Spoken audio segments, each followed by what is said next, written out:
नमस्कार। आप सभी का गोल्डन जीके 21 में। तो फ्रेंड्स, बहुत सारे क्वेश्चन आप लोगों का था और जाहिर सी बात है, चूंकि जब तक आप सही से चीज़ों को नहीं पढ़ेंगे, सही चीज़ें नहीं पढ़ोगे, फिर दिक्कत हो जाएगा एग्जाम हॉल में। ज़्यादा टाइम नहीं है, लगभग ऑन एन एवरेज में बात करूँ आपके प्री एग्जाम का, तो पहले भी बता चुका हूँ कि मात्र 100 दिन है और आपको एएसओ बनना है। तो इसके लिए स्कोर भी आपको बहुत अच्छे से करना है और बहुत कुछ नहीं पढ़ना होता है यार मेरे। मैं पहले भी बता चुका हूँ कि साइंस पढ़ रहे हो ना, साइंस में बहुत कुछ नहीं है। अभी मैं दिखाऊंगा विद प्रूफ के साथ सारी चीजें, और बहुत कम पढ़ के इजिली नंबर चुरा सकते हो, निकाल सकते हो। ये चीजें सबको पता नहीं होता है ना। बताऊंगा सारी चीजें। तो सबसे पहले जो आप लोग का डिमांड था कि सर साइंस में कौन कौन से टॉपिक हमें पढ़ना है, विद प्रूफ के साथ मैं दिखाऊंगा। इसके बाहर अभी तक क्वेश्चन आया ही नहीं है। मैं तो यहाँ पे लिखा हूँ 25 टॉपिक, ये ज्यादा हो गया। 25 भी नहीं आपको पढ़ना है, इससे कम टॉपिक पढ़ने हैं। लगभग 20 टॉपिक पढ़ के साइंस में मैं पुनः कर रहा हूँ कि ये 35 से 40 आंकड़ा जा सकता है इस बार। हालांकि 25 प्लस तो क्वेश्चन हमेशा ही रहता है, ये 30 से 35 भी जा सकता है, 40 भी जा सकता है। और यहाँ से नंबर निकालना बहुत आसान है, कम मेहनत करके सही चीजें। और मैं आपको एक बात पुनः कहता हूँ कि जब भी आप पढ़ाई कर रहे हो अभी से, क्योंकि अभी टाइम है, तो आप सारे सेक्शन को क्या कर रहे हो, नोट्स बना लो। साइंस का बहुत ज्यादा टॉपिक नहीं है। अगर आप फिजिक्स की बात करो तो ये 9 से 10 टॉपिक है। 9 से 10 टॉपिक में पूरा फिजिक्स आपका खत्म हो जाता है, उसके बाहर कुछ रहता ही नहीं यार। किसी भी एग्जाम में बैठो ना, वन डे एग्जाम में एक भी क्वेश्चन नहीं छूटेगा। सेम कंडीशन बायोलॉजी का भी होगा, फिजिक्स का होगा, केमिस्ट्री का होगा। ये मैं तीनों सेक्शन यहाँ पे मेंशन कर दिया हूँ। और ये सारे टॉपिक लिख दो, एनसीईआरटी का टॉपिक है। उसके बाद आपको क्या करना है, गाइड बुक में इसके बारे में भी मैं चर्चा करूंगा, है ना। चलिए, तो एकदम जीरो से चीजों को आपको करना है। अच्छा, मैं थोड़ा सा फ्रेंड्स आप लोग को इन्फॉर्मेशन दे दूं। हम आपके लिए कंप्लीट बैच, बहुत सारे फ्रेंड्स का ये रहता है कि सर हम आपके साथ अगर जुड़ना चाहे तो कैसे जुड़ पाए, ताकि एक प्लेटफॉर्म पे मैं सारे क्लास कर सकूं। हाँ, बिल्कुल कर सकते हो। इसमें आपका रीजनिंग का क्लास चल रहा है, मैथ्स चल रहा है ना। जीएस में आप सबको पता है, history, polity, geography, economics, current affairs, Bihar special, static, GK सब रहता है ना। उसके बाद यहाँ पे साइंस में physics, chemistry, bio, environment, science and tech का सारे सेक्शन इसमें इंक्लूड है। सबका आपको क्लास मिल रहा है। और सबसे बड़ी बात है कि एक दिन में आपको 4-4 क्लास मिल रहा है और साथ में करंट अफेयर्स। ये करना पड़ेगा। अगले जो है 100 दिन के अंदर में आपके एग्जाम हो जाएंगे, आप सबको पता ही होना चाहिए। लगभग ऑन एन एवरेज 100 दिन मान के चलिए ना, और पूरे तरीके से हम लोग 80 से 90 दिन में पूरे सिलेबस को कंप्लीट कर लेंगे। और ये करना पड़ेगा। तो जो लोग ज्वाइन करना चाहते हो तो आप कर सकते हो। बहुत नॉमिनल फी है, मार्केट में आपको बुक भी नहीं मिलेगा इतने कम प्राइस में। और मैं दिखाऊंगा सारी चीजें आपको कि कैसे आपको करना है। हाँ, ये नहीं करोगे आप मेरे साथ भी जुड़िए, आप खुद से भी पढ़ सकते हैं, लेकिन जो अभी मैं अप्रोच बताऊंगा आप उसको फॉलो कर लीजिए। डेफिनेटली आप लोग का सिलेक्शन होगा, बहुत अच्छे नंबर से होगा। हाँ, तो ये फ्रेंड्स अभी जो मैं फी कर दूं मात्र 999 है, ये सीमित समय के लिए ऑफर है ना। 999 कर दूं, तो जो लोग ज्वाइन करना चाहते हैं आप कर सकते हैं। इसके रिगार्डिंग जो भी इन्फॉर्मेशन चाहिए आपको, यहाँ पे नंबर आपको दिख रहा होगा 9341766130। इस नंबर पे आप कॉल करके इन्फॉर्मेशन ले सकते हो। हालांकि कॉल करने का जरूरत ही नहीं पड़ेगा, यहाँ पे एक नंबर मैं लिख देता हूँ। ये नंबर है 7319924130। ये सेम नंबर आपको स्क्रीन पे भी दिख रहा होगा।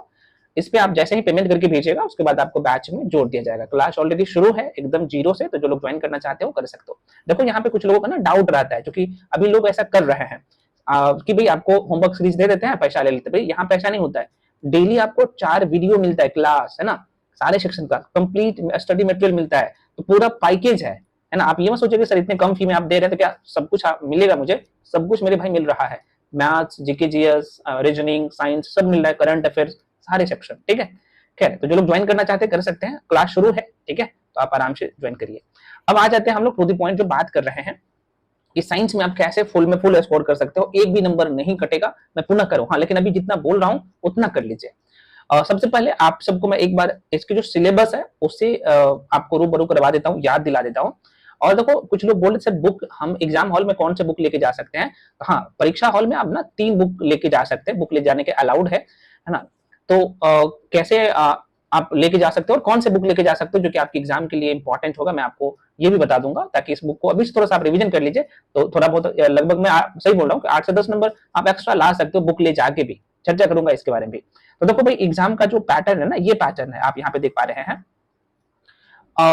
आपका सामान्य अध्ययन जो आप देख रहे हैं ना, इसमें आपके ना 50 क्वेश्चन आता है। इसमें आपका history, polity, geography, economics, current affairs और स्टैटिक जीके रहता है, सब मिला के।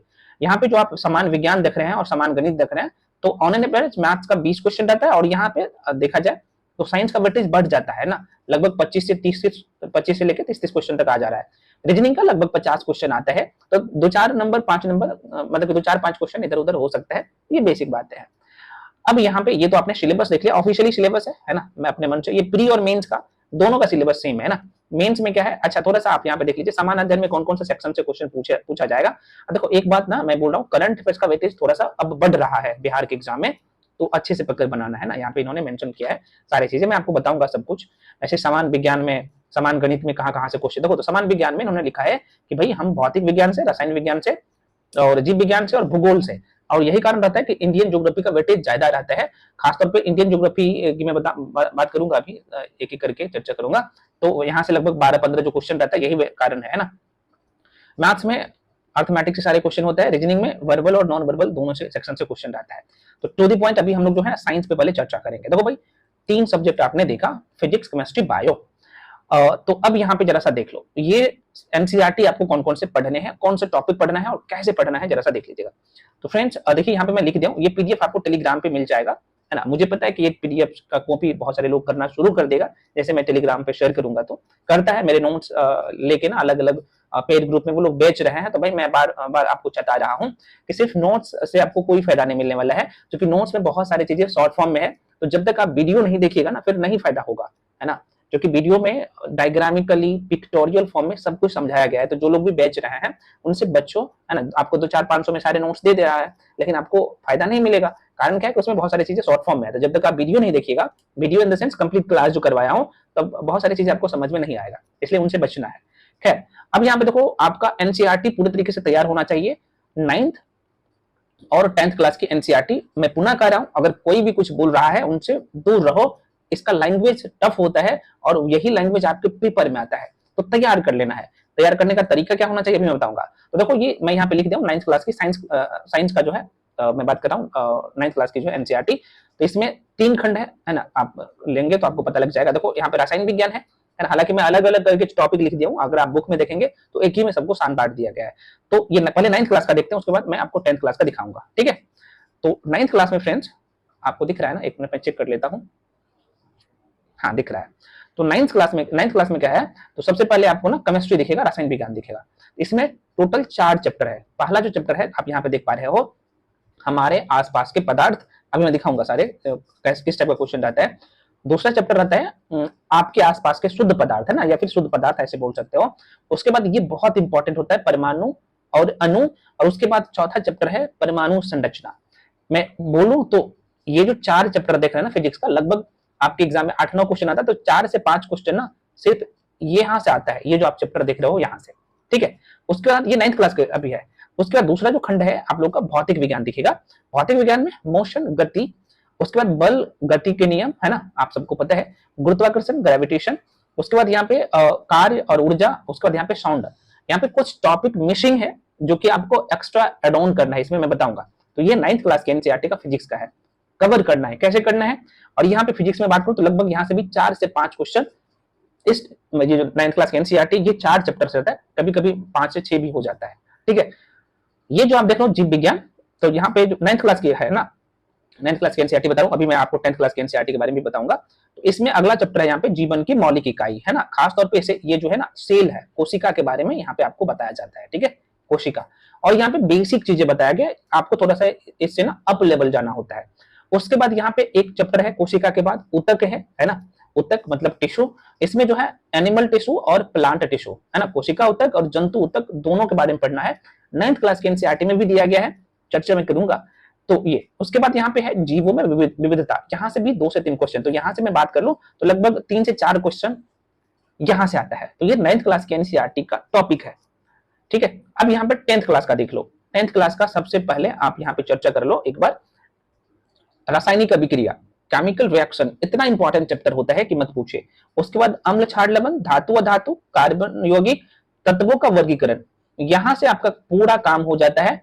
कुछ टॉपिक और मतलब 1-2 टॉपिक और मेंशन कर दूंगा, तो आपका केमिस्ट्री का काम पूरे कंप्लीट हो जाएगा, एक भी क्वेश्चन मिस नहीं होगा। ये करना है मैं, हालांकि ये एनसीईआरटी का कंप्लीट पैकेज, उसके बाद भी एक्स्ट्रा भी जोड़ के चीजों को पढ़ाऊंगा, ठीक है। उसके बाद ये 10th क्लास की फिर आप यहाँ पे देख पा रहे हो, यहाँ पे भौतिक विज्ञान है, जिसमें आप यहाँ पे देख पा रहे हो खासतौर पर लाइट का चैप्टर है ना, आप लोग पढ़ते हैं ना, प्रकाश का अपवर्तन, परावर्तन, है ना, पूर्ण आंतरिक परावर्तन, मानव नेत्र, विद्युत, है ना, यहाँ पे विद्युत धारा, चुंबकीय प्रभाव, ऊर्जा के स्रोत, ठीक है। तो ये लाइट का ही सेक्शन है ये वाला, बाकी ये विद्युत धारा बहुत इंपॉर्टेंट होता है। यहाँ पे कुछ टॉपिक मिस है, आप यहाँ पे देखेंगे तो इसमें है ना क्या नहीं है, तो तरंग जो कि पढ़ना है आपको अच्छे से, वो मिसिंग है। तरंग, हालांकि आपका ना यहाँ पे तरंग हो गया, मानव नेत्र तो है इसमें, उसके बाद ध्वनि तो आपने देख ही लिया है ना, हीट एंड टेम्परेचर था ना, हीट एंड टेम्परेचर मैं देख लेता हूँ, 9th क्लास की हीट टेम्परेचर नहीं है, वो आपको करना होता है अलग से, अभी मैं दिखाऊंगा, लेकिन ये आपको पूरा करना है। तो ये फिजिक्स का पूरा टॉपिक था। उसके बाद जीव विज्ञान का 10th क्लास का आप यहाँ पे देखेंगे, तो जैव प्रक्रम है ना, नियंत्रण एवं जो है समन्वय, जीवों में जनन, जेनेटिक्स, और यहाँ पे जैव विकास, ये टॉपिक है। अब यहाँ पे कहेंगे क्या सर पूरा एनसीईआरटी करेंगे तो मेरा कवर होगा? नहीं, केमिस्ट्री पूरा कवर हो जाएगा, फिजिक्स का 90% कवर होगा, बायोलॉजी का 60% कवर होगा, इसमें और कुछ एड ऑन करना होता है, ठीक है। अब मैं आपको एक एक टॉपिक का डिस्कस करके बताता हूँ क्यों करना है एनसीईआरटी और कैसे करना है, यही पे समस्या होता है और आप लोग गड़बड़ कर देते हो, तो इन गड़बड़ से बचना है। मैं थोड़ा सा आपको अब लेके चलता हूँ यहाँ पे चैप्टर की तरफ। चलो पहले मैं भौतिक विज्ञान पे आ जाता हूँ, फिजिक्स पे आ जाता हूँ, ठीक है। तो फ्रेंड्स यहाँ पे अगर आप यहाँ पे चैप्टर देखेंगे है ना, तो यहाँ पे जो शुरू करना है पहले आपको तरंग से, बहुत इंपॉर्टेंट होता है, और यहीं पे हीट एंड टेम्परेचर से पहले शुरू करिएगा, इसमें मिसिंग है। अब यहाँ पे देखो गुरुत्वाकर्षण है, तो अगर मैं ध्वनि के बारे में बात कर लूं, और यहाँ पे जो ये 9th क्लास की एनसीईआरटी है, और उसके बाद यहाँ पे मानव नेत्र का मैं चर्चा कर लेता हूँ, जरा सा देख लीजिएगा। यहीं पे लोग गलती कर बैठते हैं और इनसे आपको बचना है। अब एनसीईआरटी में जाइएगा ना, तो वही एक ही में सबको सान बांट दिया गया है। आपको क्या करना है, ये अगर आप खुद से कर रहे हो तो यूट्यूब पे सर्च कर लो, और आपके एग्जाम में जो पूछा गया है जिस टॉपिक से, ये सबसे बड़ी बात होता है। और बीपीएससी का पीवाईक्यूज भी कर लीजिएगा, बीएसएससी का पीवाईक्यूज करिएगा ना, तो फिर आपको समझ में आएगा। तो मानव नेत्र में हमें क्या करना है होता है कंप्लीट, आप सबको पता है। मानव नेत्र से पहले ना आपको एक चैप्टर कंप्लीट करना होता है लेंस का, मैं थोड़ा सा दिखाता हूँ कैसे करना है। इस तरीके से आप करिए ना, मैं कह रहा हूँ ना, बोनाफाइड आप बन जाओगे। एक मिनट, मैं थोड़ा सा आपका टाइम लूंगा, ज्यादा टाइम तो नहीं लूंगा, है ना। देखो भाई, ये लाइट का चैप्टर है, ये दर्पण का है, सॉरी। दर्पण के बाद भाई पेड बैच में ये सब मिल जाएगा, आपको घबराने की जरूरत नहीं। इसलिए मैं कह रहा हूँ कि भाई कंसेप्ट नहीं होगा ना, तो फिर एनसीईआरटी डायरेक्ट जाएगा ना, तो आपको बोझ लगेगा, और यही चीजें आपको समझ में आ जाएगा तो फिर आपको लगेगा आसान। देखो पढ़ने का तरीका होता है, सबसे पहले आप मानव नेत्र जो पढ़ेंगे ना, उसमें जो 9th 10th में जाएंगे, तो आपको क्या करना है, पहले आपको लाइट कंप्लीट करना है, ठीक है। अभी मैं जाऊंगा गति वाले चैप्टर भी जाऊंगा। तो लाइट में हमें ये जानना होता है कि भाई आखिर प्रकाश है क्या।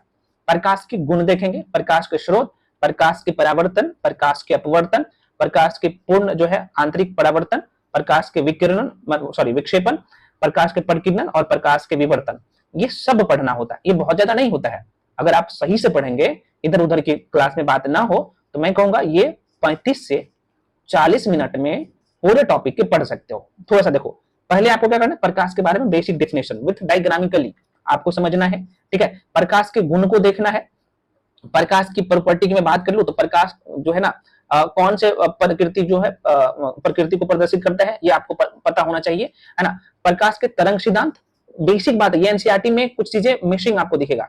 अब यहाँ पे देखो अनुप्रस्थ तरंग, अनुदैर्ध्य तरंग क्या होता है, इसलिए मैं कहता हूं कि आपको पढ़ ले क्या होता है, क्या करना होता है। एक चैप्टर है ध्वनि एवं तरंग।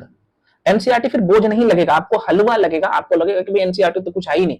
अब देखो मैं थोड़ा सा उस टॉपिक पे लेके जाता हूँ, ये तो प्रकाश वाला है ना। एक मिनट किधर चला गया, टाइम लूंगा थोड़ा सा, कोई बात नहीं, हो जाता है ना भैया।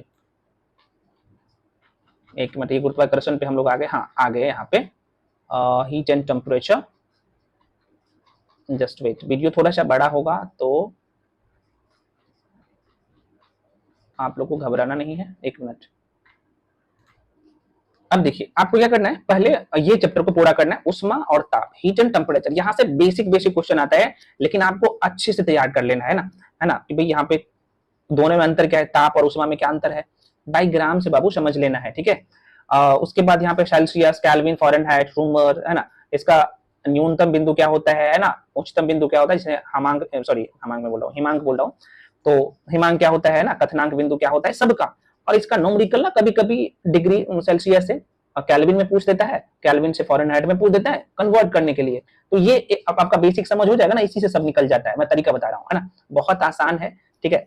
उसके बाद आपको यहाँ पे डॉक्टर तापमापी को थोड़ा सा ध्यान रखना है ना, आप लोग रटते रहते हैं वन लाइनर, यहीं से कवर हो जाता है पूरे अच्छे तरीके से, है ना। अब यहाँ पे देखो, यहाँ से तो उष्मा संचरण की विधि, जैसे चालन विधि होता है, संवहन होता है, विकिरण होता है। अभी बीपीएससी में रेडिएशन से 70 बीपीएससी में पूछ लिया गया था क्वेश्चन। हालांकि सीजल 3 में इस टॉपिक से क्वेश्चन डायरेक्टली यहाँ से आया है, जाके पेपर उठा के देखिएगा, बहुत आसान है ना। चालन क्या होता है, डायग्राम से समझ लोगे ना, देखो एक डायग्राम से पूरा आप समझ लेते हैं साधारण शब्दों में, फिर आप एनसीईआरटी पे जाएंगे तो फिर आपको आसान लगेगा, ठीक है, इस तरीके से। उसके बाद आपको आ जाना है भाई तरंग पे। देखो यहाँ पे चैप्टर का नाम ही है ना, तरंग, वेव एंड साउंड। तरंग बहुत आसान चैप्टर होता है। अब यहाँ पे ना जब आप स्टार्टिंग में पढ़ोगे ना, फिर आपको यहाँ पे समझ में नहीं आएगा कि आयाम क्या होता है ना, श्रिंग क्या होता है, गर्त क्या होता है, वेवलेंथ क्या होता है, और जब चीजों को डायग्राम से आप समझ लेंगे फिर आपको आसान लगेगा। तो मेरे कहने का मतलब ये है कि कुछ चैप्टर ऐसे हैं जो कि आपको सीक्वेंस वाइज में पढ़ने की जरूरत है। उसके बाद यहाँ पे ध्वनि देख सकते हो, है ना, ध्वनि बहुत इंपॉर्टेंट चैप्टर होता है, और ये एनसीईआरटी में आपको यहाँ पे देखने को मिला है। तो आपने मानव नेत्र को भी देखा, तो मैं क्या बोला हूं कि भाई जब भी आप टॉपिक पूरा करते हो तो स्टेप बाय स्टेप एक एक करके पूरा करो, इस तरीके से एनसीईआरटी को। तो आप क्या करेंगे, एनसीईआरटी को एकदम बेसिक से, अगर आप डायरेक्टली एनसीईआरटी पे जाओगे तो फिर दिक्कत होगा, तो आप उससे पहले क्या कर सकते हो, यूट्यूब पे सर्च कर लीजिए उस टॉपिक को, और वहां से क्या कर ले, उस टॉपिक को पूरा करके उसके बाद एनसीईआरटी को अच्छे से कर लो। अब देखो यहाँ पे प्रकाश का परिवर्तन क्या होता है, अपवर्तन क्या होता है, तो ये आपको डायग्रामिकली समझना है, और ये एनसीईआरटी बुक में नहीं रहता है ना, उसका जो लैंग्वेज होता है थोड़ा सा टफ होता है। तो मेरे कहने का मतलब ये टॉपिक कहीं से पूरा कर लो, उसके बाद एनसीईआरटी पे जाओ, ठीक है। सेम कंडीशन है आपको यहाँ पे देखने को मिलेगा। ये प्रकाश का मैं आपको बताई दूं, मानव नेत्र बताई दूं, विद्युत धारा। अब देखो विद्युत धारा ना, ये थोड़ा सा ना, ये चैप्टर आप देखोगे तो कहीं ना कहीं बहुत परेशान करता है। किधर भाग गया भाई, यहाँ पे है, मैं दिखाता हूँ। ये बहुत परेशान करता है, ये चैप्टर सबको परेशान करता है। तो आपको क्या करना, देखो यहाँ पे ये वोल्टेज है ना, और ये है भाई इलेक्ट्रॉन है, ये रेजिस्टेंस है, प्रतिरोध है। ये डायग्राम से आप समझ लोगे ना तो आपको लगेगा कि भाई इसमें तो कुछ है ही नहीं। मैं कह रहा हूँ कि भाई ये अप्रोच होता है, ठीक है, करने का। हालांकि एनसीईआरटी का सीरीज मैं यूट्यूब पे फ्री में करवाने वाला हूँ, और नोट्स भी आपको मिलेगा एनसीईआरटी का, तो आप लोग टेलीग्राम पे जाके जुड़ जाइए और चैनल को सब्सक्राइब कर लीजिए। देखो भाई पेड क्लास में आपको ये नोट्स से ही क्लास करवाया जा रहा है, और साथ में ये नोट्स भी एनसीईआरटी कंपाइलेशन साथ में दे रहा हूँ, साथ में एनसीईआरटी में अलग से करवाऊंगा। तो इसलिए पहले बेसिक से लेकर हाई लेवल तक को कंप्लीट करवा रहा हूँ, मेंटेनेंस कर रहा हूँ, उसके बाद जो है आप लोग का एनसीईआरटी भी दूंगा, तो आपको लगेगा हलवा, है ना। तो इसलिए मैं कह रहा हूँ कि ये अप्रोच होता है। सेम कंडीशन अगर आप बायोलॉजी में पढ़ोगे ना, थोड़ा सा दिखाता हूँ, एक चैप्टर था ना बायोलॉजी में, आपको मैं थोड़ा सा दिखाता हूँ, क्योंकि सारे चैप्टर नहीं दिखाऊंगा। चैप्टर का नाम था, किधर चला गया भाई, यहाँ पे जरा सा देखिएगा, ये चैप्टर था। मैं ये नहीं कह रहा हूँ कि आप मेरे साथ पढ़ो यार, कहीं भी पढ़ो, लेकिन यही तरीका होना चाहिए, तभी समझ में आएगा। चैप्टर का नाम था, यहाँ पे देखो, जीवन की मौलिक इकाई, कोशिका के बारे में है। तो अगर आप अच्छे बुक से पढ़ते हो, या फिर किसी कोई भी नोट्स आपने बनाए या किसी टीचर से पढ़े हो, तो सेल के बारे में आपको पढ़ना है ना। सेल है ना, कोशिका होता क्या है ना। उसके बाद प्रोकैरियोटिक कोशिका क्या होता है, यूकैरियोटिक क्या होता है ना। यहाँ पे एकदम डिटेल में कैसे इनका खोज हुआ, डायग्रामिकली आपको समझ लेना है, और ये एनसीईआरटी कहीं लाइन दिया गया है। तो जब तक अच्छे से नहीं करिएगा ना, फिर यही कारण होता है कि एग्जाम हॉल में आप क्वेश्चन को गलत कर बैठते हो, ठीक है। उसके बाद कोशिका विभाजन को भी आपको बहुत अच्छे से करना है ना। प्रोकैरियोटिक कोशिका, यूकैरियोटिक कोशिका में दोनों में अंतर क्या है ना, आप देख सकते हो, दोनों का शेप में भी अंतर है, इस तरीके से। हालांकि ये एनसीईआरटी के बुक में भी मिलेगा, ये जो मैं फिगर लिया हूँ एनसीईआरटी बुक से।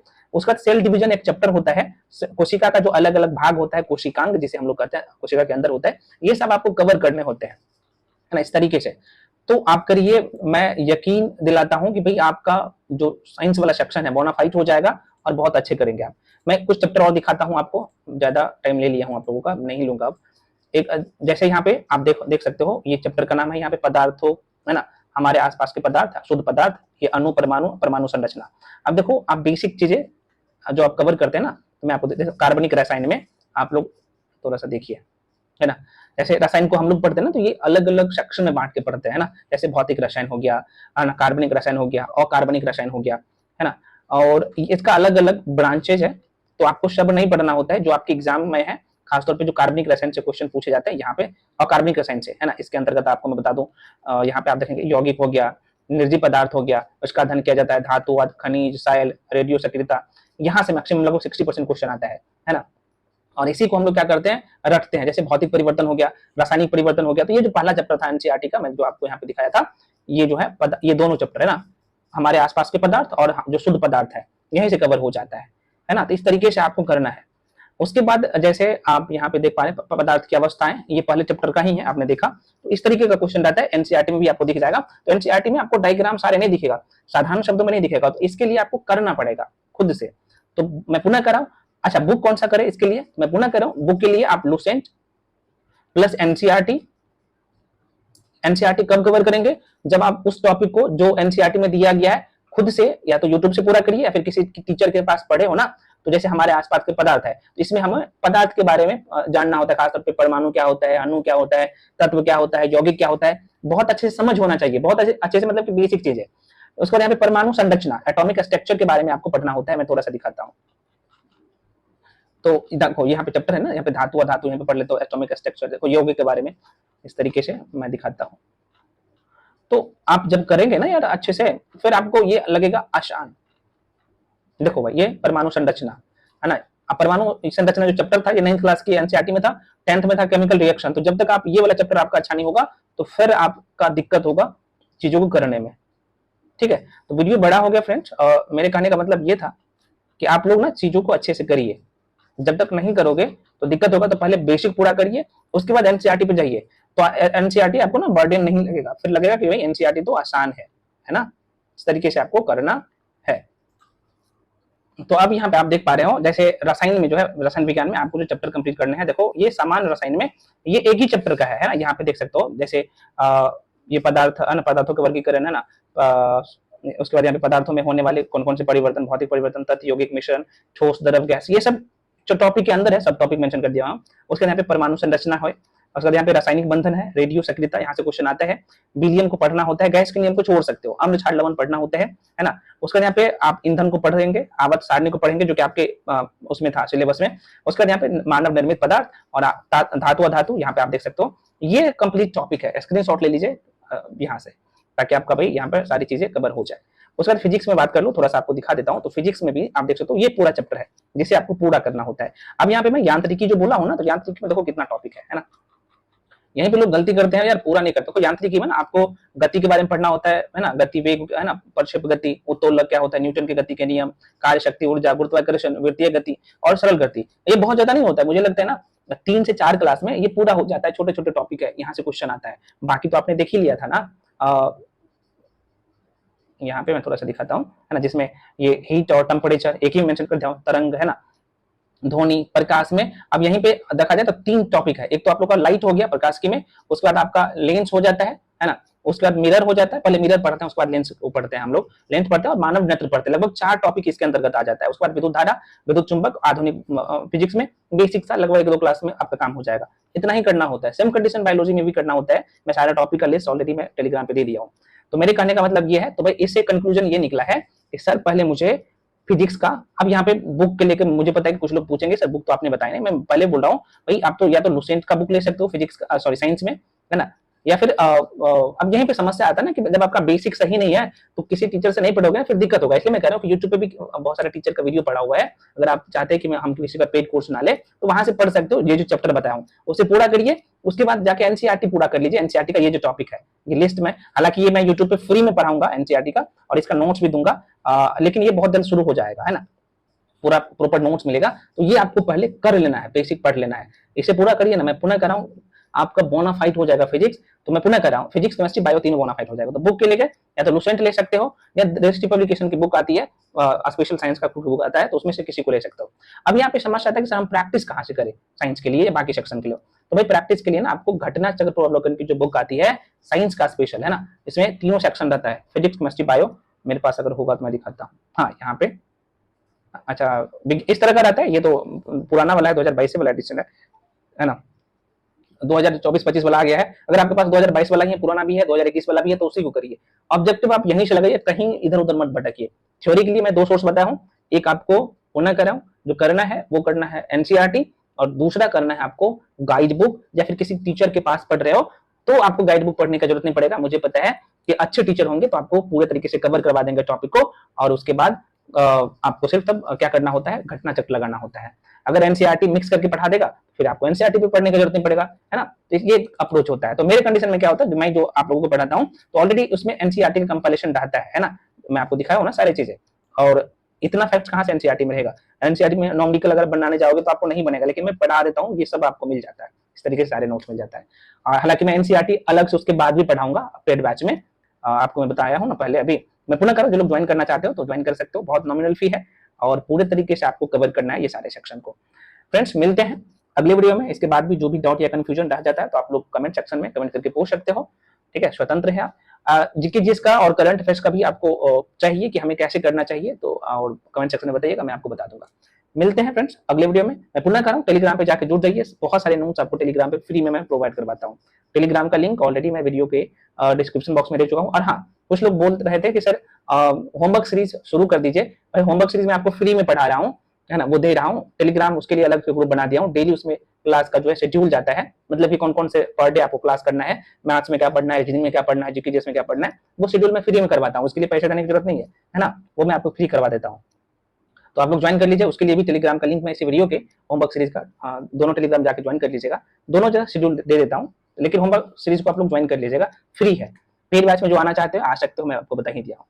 वीडियो थोड़ा सा लंबा हो गया है, लेकिन मैं आपको सारी चीजें बताने का कोशिश किया हूँ कि क्यों आपको चीजों को एकदम डीप में करना है। मैं पुनः कर, ये जो टॉपिक का लिस्ट है एनसीईआरटी का मैं टेलीग्राम पे दे दूंगा, और जो पूरा टॉपिक है जहां से पूरे होल क्वेश्चन आता है फिजिक्स केमिस्ट्री बायो का, वो भी टॉपिक मैं दे दूंगा। लेकिन एनसीईआरटी का ये टॉपिक है ना, एनसीईआरटी का ये टॉपिक आपको पूरा करना ही है। मिलते हैं अगले वीडियो में, तब तक के लिए जो है।